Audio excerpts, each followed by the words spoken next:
Bienvenidos a Paralelo Oculto, donde en cada emisión hablamos de la delgada línea entre los mundos visibles y su contraparte oculta. El día de hoy, estoy muy emocionado de poder compartir con ustedes el primer capítulo dedicado a una caricatura a la que le guardo cariño. Posiblemente, al igual que muchos de ustedes, me refiero a los Padrinos Mágicos. En los días recientes hemos tenido una ola de memes y viralidad debido a un clip donde se muestra la verdadera identidad de Cosmo y Wanda. Quédense hasta el final y acompáñenme a explorar el paralelo oculto de los Padrinos Mágicos. Para comenzar, tenemos que remontarnos al lejano año 1996, donde un joven Butch Hartman trabajaba en un recién creado estudio parte de Hanna-Barbera. El pequeño estudio se llamaba Cartoon Network. Gracias a Cartoon Network tuvimos joyas tan grandes como lo fueron el laboratorio de Dexter, las chicas superpoderosas o Johnny Bravo. Para esta última caricatura trabajaba Butch Hartman como parte del equipo de animación. Una vez concluido su contrato con Cartoon Network, Butch Hartman quedó desempleado y con 2 hijas a quienes proveer. Poco tiempo después de su salida, un viejo colega de trabajo, Fred Seibert, lo contactó de los estudios de Nickelodeon, preguntando si tenía alguna idea de programa que pudieran presentar a los ejecutivos. Ante la falta de empleo, Butch aceptó. En un tiempo récord de 3 días, concebió la idea de los Padrinos Mágicos. El concepto principal era tener un simpático niño dientón a quien dotar con poderes científicos. Sin embargo, ese concepto ya estaba siendo utilizado por el laboratorio de Dexter. Dando un giro a la idea principal, Butch cambió esta parte científica por magia, concibiendo así una versión masculina de la Cenicienta. En los albores del concepto de los Padrinos Mágicos, Timmy tenía una hada madrina llamada Venus, quien posteriormente cambiaría su nombre a Wanda. El cambio del nombre derivó de la palabra inglesa wand, que significa varita. También se agregó un tercer personaje a la idea principal, un padrino llamado Cosmo. Junto con el concepto, una de las ideas más importantes de aquel momento era que los Padrinos Mágicos se convertían en objetos cada que podían ser descubiertos por alguien. A los Padrinos Mágicos se les confería como tarea conceder deseos a los niños más miserables del mundo, cumpliendo siempre con los criterios del libro de reglas. A los ejecutivos de Nickelodeon les encantó la idea y lo pusieron a prueba en una sección llamada Oh Yeah Cartoons, donde se lanzó el primer episodio de los Padrinos Mágicos. Oh Yeah Cartoons era una sección de Nickelodeon donde se proyectaban pequeños cortos para ver qué programas podían tener éxito y darles un espacio mayor en la programación. El rating de los Padrinos Mágicos asombró a los ejecutivos, por lo que pidieron a Butch Hartman tener más capítulos preparados para la proyección de los Padrinos Mágicos. Así es como surgió la primera temporada de los Padrinos Mágicos, que constaba de 6 episodios divididos en 2 pequeños capítulos de 15 minutos cada uno, hasta la salida de la segunda temporada. La importancia de los personajes que presentaron en esta segunda temporada fue tal, muchos de ellos se quedaron en la serie de forma permanente. El mayor reto que enfrentaron los Padrinos Mágicos en este tiempo fue frente a los niños, ya que ellos decidían si se quedaban o salían del aire. El éxito tomó por sorpresa a los ejecutivos de Nickelodeon, y los Padrinos Mágicos se extendieron hasta otros medios como los videojuegos. A lo largo de 10 temporadas se mantuvieron al aire. Fue hasta el año 2017 donde los Padrinos Mágicos terminaron su transmisión, cuando Nickelodeon canceló la caricatura. 4 años después, Paramount Plus anuncia una serie en live action sobre los Padrinos Mágicos. Este título de la franquicia no tuvo la aceptación del público y terminó en su primera temporada. En el año 2023, se filtró lo que sería la nueva adición a la franquicia, Los Padrinos Mágicos, un nuevo deseo. La serie regresó envuelta en una controversia debido a que dejaron de lado al personaje de Timmy Turner para supuestamente complacer a las nuevas audiencias. La historia de los Padrinos Mágicos, un nuevo deseo, nos presenta a Hazel, una niña que se acaba de mudar a la ciudad de Dimadelphia. Sus padres no le prestan mucha atención y su hermano se fue a la universidad. Debido a los cambios, Hazel está sumida en la tristeza, lo cual notan sus vecinos, Cosmo y Wanda. Hadas retiradas que deciden regresar al trabajo y convertirse en los Padrinos Mágicos de Hazel. La vida de Hazel estaba tornándose en una calamidad a los ojos del mundo mágico, por lo que estaba próxima a tener padrinos. La madrina que se le asignó fue Cookie.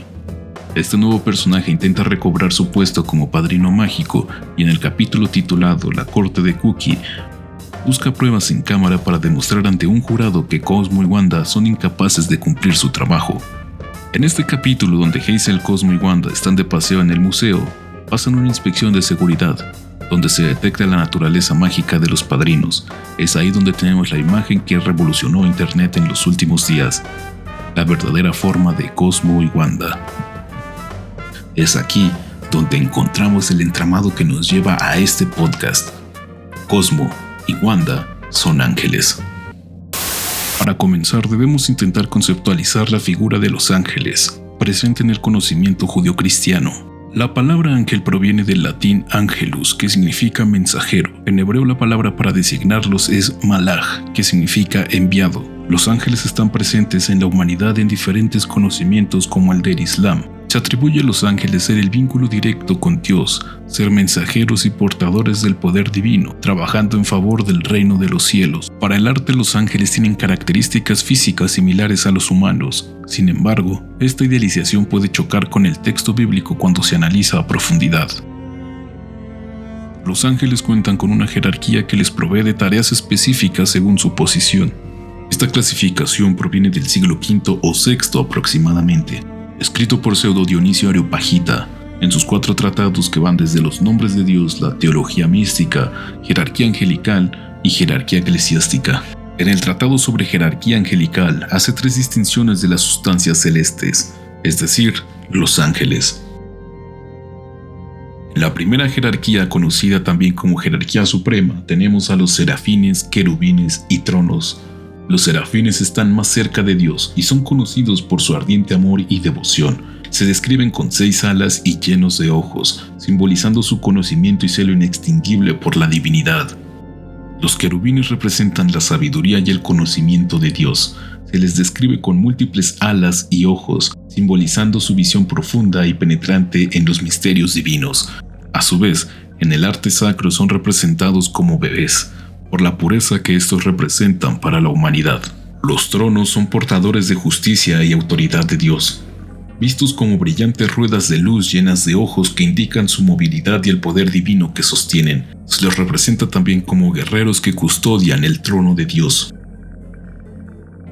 En la segunda jerarquía, o jerarquía del intelecto, encontramos a las dominaciones, virtudes y potestades. Las dominaciones son gobernantes de coros angélicos inferiores, responsables de delegar tareas. Su apariencia refleja su majestad y autoridad divina. Frecuentemente se les representa con cetros y orbes. Todas las jerarquías angelicales por debajo de ellos responden a los mandamientos de estos ángeles. En el siguiente punto tenemos las virtudes, que ejecutan los milagros y mantienen el orden del cosmos. Son descritos como seres brillantes y luminosos, irradiando la pureza y la fuerza del poder divino. Es importante aclarar que en cuanto a las virtudes y el siguiente punto de la escala angelical, las potestades, no hay una diferencia tan clara en los objetivos y las tareas que representan. Cada uno de ellos comparte e intercambia las tareas para el designio divino. Las potestades son guardianes del orden celestial y luchadores contra las fuerzas del mal. Se les representa con armadura, armas y simbolizan su papel en protección del universo divino. En la tercera jerarquía, la jerarquía mundana, tenemos a los principados, arcángeles y ángeles.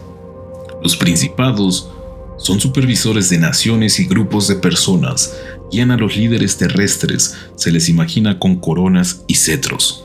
Ojo, coronas y cetros. ¿Dónde hemos visto esto antes? En el octavo puesto de los coros angelicales encontramos a los arcángeles, mensajeros de Dios en eventos cruciales. Son grandes y majestuosos, con alas poderosas y portadores de mensajes y revelaciones divinas. Entre ellos encontramos a Gabriel, Rafael, Miguel, Uriel, entre otros ángeles. El orden más cercano a los humanos es el de los ángeles. Son los guardianes personales y guías. Se les representa de diversas maneras, usualmente como seres de luz con alas que simbolizan su función protectora y su cercanía con los humanos. Con este panorama de lo que representan los ángeles para el conocimiento judio-cristiano, comenzaremos a entretejer este conocimiento con los padrinos mágicos y sus personajes, comenzando por Jörgen von Strangulo. Jörgen von Strangulo es el hada más poderosa del mundo mágico. Su cuerpo está labrado por los mismísimos dioses, literalmente. No cuenta con alas y su aspecto militar nos indica que la disciplina es uno de los puntos más importantes de este padrino. Este personaje mantiene rasgos humanos muy notables, como ser capaz de molestar, bolear, etc. ¿Por qué es importante este apartado? Bueno, lo sabremos más adelante, ya que representa un ángel que alguna vez fue humano. Jürgen von Strangulo sostiene una relación con el Hada de los Dientes, con quien a lo largo de la serie se casa. A pesar de ser el hada más fuerte, no es la autoridad del reino mágico. Este punto es muy importante para distinguir a su contraparte angelical, Metatron. Metatron, también conocido como Matat, en realidad fue Enoch en su vida humana.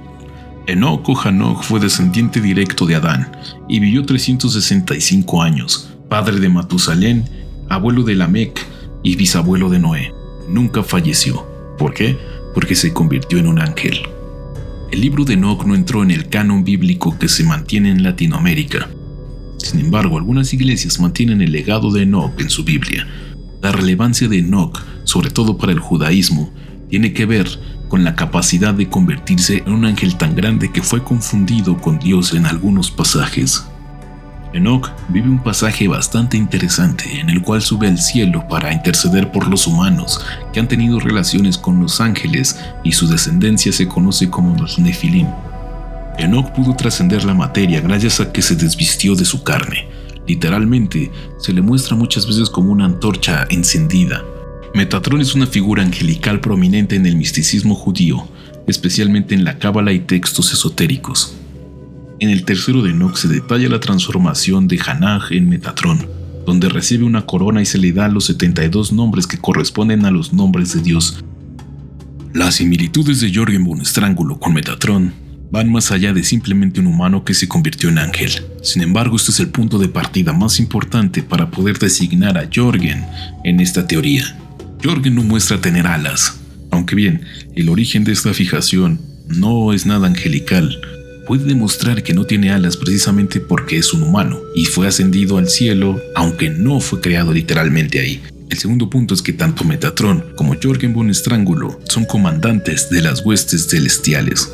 Y literalmente el mundo mágico se encuentra en los cielos. Muchas de las teorías pueden encajar y podríamos rebuscar aún más. Sin embargo, nos quedaremos en este punto de partida para poder demostrar algunas otras similitudes que pueden encajar a la perfección en los padrinos mágicos y la mitología judio-cristiana. Otro punto muy importante son las características humanas que se le confieren a Jürgen von Strangulo. Desde poder sentir ira, ser amoroso, poder ser un monstruo con aquellos que se encuentran debajo de él. Todas estas características son tan complejas porque así es la humanidad. No todo es blanco, negro, bueno o malo. Siempre hay un punto medio. Todo depende del cristal con que se mira y sobre todo del ejercicio del libre albedrío.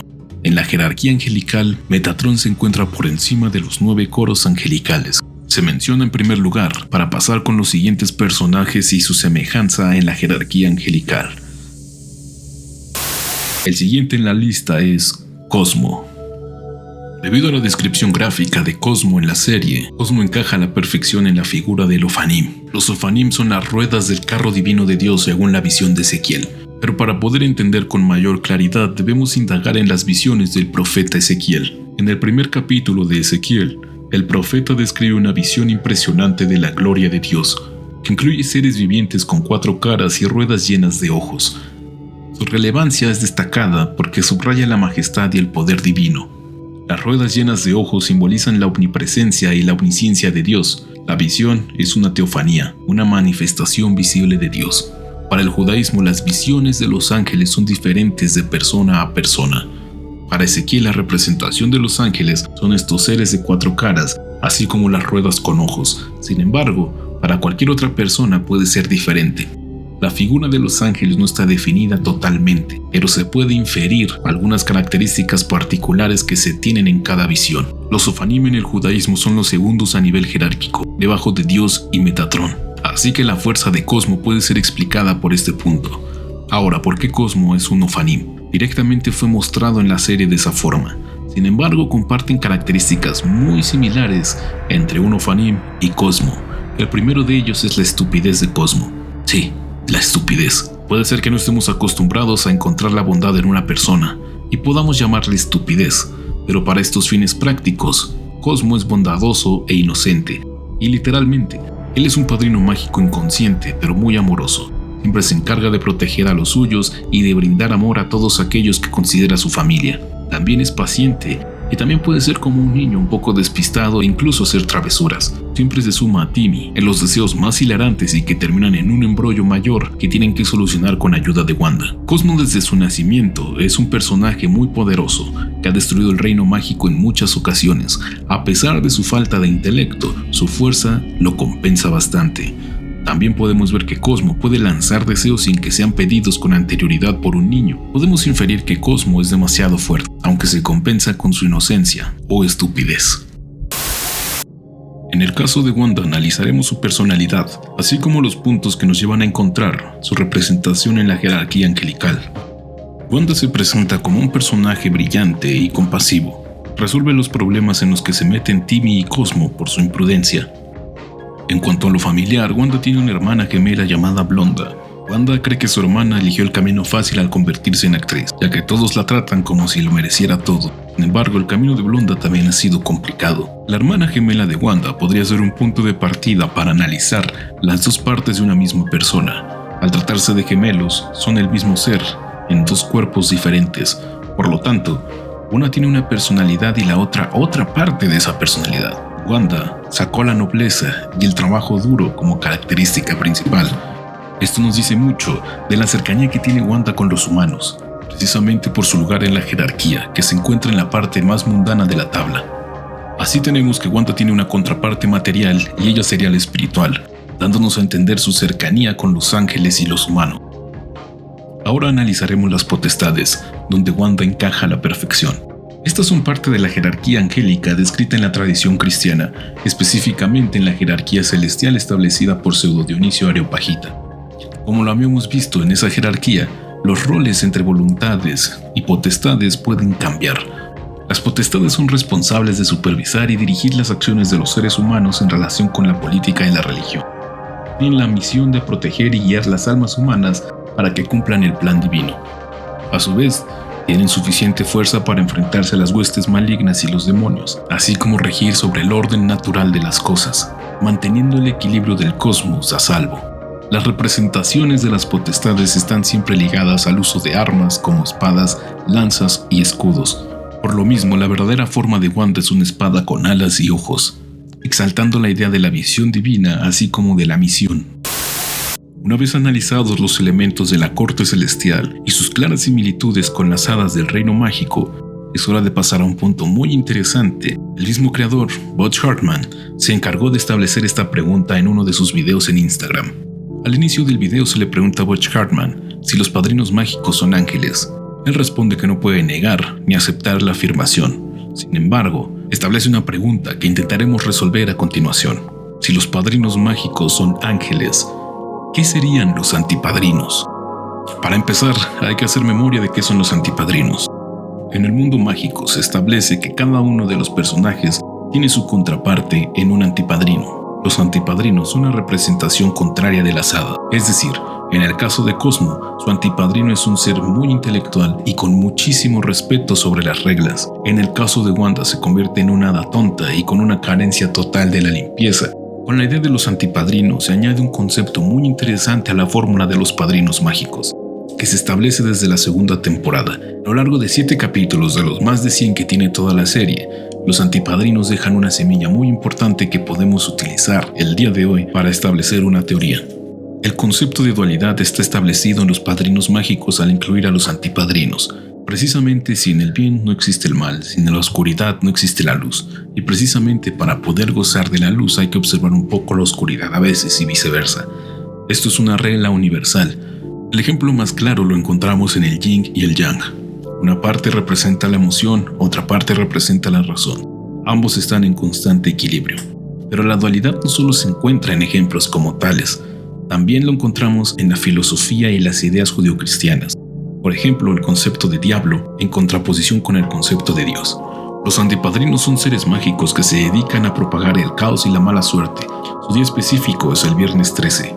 Ese día, la mala suerte está en todos lados. En el capítulo donde hacen su aparición, Se muestran todas las supersticiones que dan mala suerte, como romper espejos, tirar sal, pasar debajo de una escalera o ver un gato negro. Hay que hablar un poco de historia para poder entender la importancia del número 13. Hay una clara diferencia entre martes y viernes 13. Precisamente, estos dos días se consideran de mala suerte. ¿Pero por qué el martes 13 se considera de mala suerte? Martes es el segundo día de la semana, regido por el dios romano Marte. Se dice que está marcado el día con la connotación de la violencia. La leyenda dice que la confusión de la Torre de Babel, así como el nacimiento del titán Tifón, se dieron el día martes 13. En muchos países europeos, el martes 13 cobró una relevancia mayor en cuanto a la mala suerte y la maldición que representa este número. Pasando al viernes 13, la leyenda dice que Jesús fue crucificado un viernes 13. El anticristo aparece en el Apocalipsis en el capítulo 13, así como también una gran carga simbólica aparece cuando el 13 de octubre de 1307, un grupo de templarios comandados por el rey Felipe IV fue acusado y asesinado en la Santa Inquisición. Como podemos ver, el número 13 tiene una carga simbólica muy interesante, pero no solo la comparten los países de Occidente, también de Oriente, sobre todo en Japón y China. El 1 más 3 es igual a 4. El 4 para los japoneses y los chinos tiene una connotación muy negativa. El 4 se asemeja mucho al carácter utilizado para muerte. Debido a esto, los japoneses instauraron otra lectura para este mismo carácter, evitando utilizar el específico que pueda significar la muerte. De esta forma se suman más leyendas al número 13. De aquí la clara referencia a que los antipadrinos aparezcan en viernes 13. En cuanto a su apariencia física, todos los antipadrinos comparten tener alas de murciélago, el uso de la paleta de color azul, así como unas orejas puntiagudas. Esta también podría ser otra referencia para poder asignarles un rol mitológico a estos personajes. El segundo punto que nos puede ayudar a diferenciar los antipadrinos en cuanto al conocimiento judeocristiano es su ubicación. Desde el primer capítulo que aparecen se encuentran atrapados en una barrera. Esta barrera es custodiada por Jörgen, dándonos una clara referencia de que podría ser algo así como el infierno. Por lo tanto, los antipadrinos serían demonios. A lo largo del capítulo donde aparecen, Timmy Turner decide liberarlos a través de un deseo. En otros capítulos podemos ver muchos antipadrinos que tienen su símil en el mundo mágico. Una vez más, el concepto de dualidad se encuentra presente. Ahora toca puntualizar lo que es un demonio. La palabra demonio deriva del término griego daimon, que significa entidad sobrenatural. Estas entidades podían ser benévolas o malévolas, pues conservaban su naturaleza humana y se les conferían habilidades que provenían de la divinidad.